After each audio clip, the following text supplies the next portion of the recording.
Salut les shinobi, bienvenue sur ma toute première vidéo concernant l'univers de Naruto. Aujourd'hui nous allons parler d'un personnage peu connu de l'univers de Naruto, mais qui a toutefois une histoire assez intéressante. Hyota est un personnage de l'univers de Naruto qui apparaît seulement dans les épisodes 313 à 315 de l'anime. Mais nous allons voir que son histoire est tout de même très intéressante. Hyota est né dans un clan nomade qui n'appartenait à aucun village. Ce clan possédait la faculté de pouvoir manipuler le climat. Nous pouvons voir dans les animés que Hyota manipule la pluie, la neige, la foudre et le vent. Il possédait également le pouvoir de manipuler les souvenirs et de communiquer par télépathie. Hyota était un garçon naïf, insouciant et qui aimait s'amuser. 5 ans avant le début de la série, Hyota mourut très jeune car il était fragile. Il fut plus tard réincarné par Orochimaru comme sujet expérimental dans ses recherches sur l'Edo Tensei.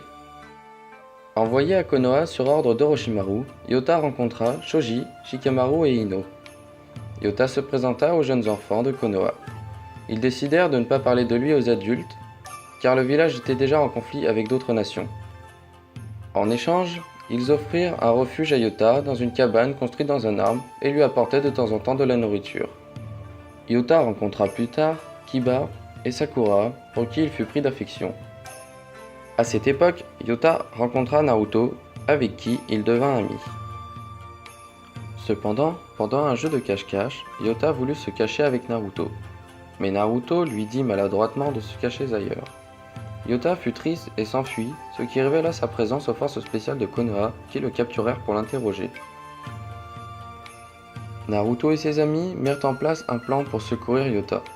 Mais pendant qu'ils s'échappaient, le groupe essaya de traverser une rivière, mais ils furent emportés par le courant, puis sauvés par Hyota. Hyota, quant à lui, n'arriva pas à s'en sortir. Ils le retrouvèrent plus tard, semblant sur le point de mourir. Hyota fit ses adieux et effaça toute trace de lui dans leur mémoire. Ne voulant pas que ses amis se mettent en danger une fois de plus, Hyota quitta le village de Konoha et vécut le reste de sa réincarnation dans la solitude avant de se retrouver sous l'emprise de Kabuto. Il réapparut durant la 4e Grande Guerre Ninja. 3 des clones de Zetsu blanc prirent l'apparence de Hyota et prirent pour cible les amis qu'ils s'étaient faits à Konoha. Un des clones combattait l'équipe d'Azuma, un autre clone combattait Sakura, et le dernier quant à lui combattait Kiba. Quant à Naruto, lui affronterait le vrai Hyota, qui avait été réincarné par Kabuto. Durant leur combat, Hyota réveilla la mémoire de ses adversaires, qui étaient anciennement ses amis. Ses adversaires se rendaient compte que Hyota n'était qu'un simple mort réincarné et décidèrent de l'affronter sérieusement. Hyota dit ces derniers mots à ses amis.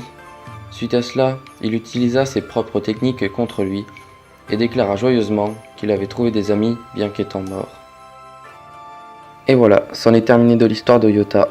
N'hésitez pas à mettre un pouce bleu et à mettre en commentaire s'il y a des sujets qui vous intéressent pour la suite ou bien s'il y a des choses que je dois améliorer pour mes prochaines vidéos. Et je vous dis à plus tard.